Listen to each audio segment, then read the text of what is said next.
Welcome to our channel. Today we how to backup resolve deliver page settings before YouTube upload step by step clearly.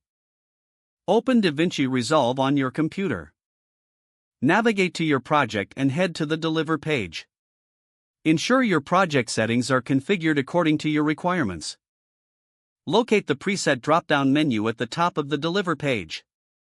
Select your current render settings or create a new one if necessary. Once your settings are in place, look for the Custom Settings option in the Preset menu. Click on the Save As button next to the preset name. A dialog box will pop up prompting you to enter a name for your preset. Choose a meaningful name that reflects the specific settings you've configured. Click OK to save your settings. To ensure you have a backup, export the preset file. To do this, right-click on your saved preset in the Preset drop-down menu. Select the Export option from the context menu. Choose a destination folder on your computer where you can easily find the file.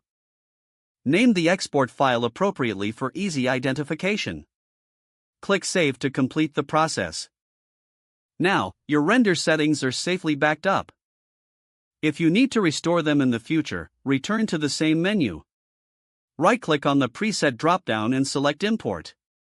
Navigate to the location where you saved your preset file. Select it and click Open to restore your settings.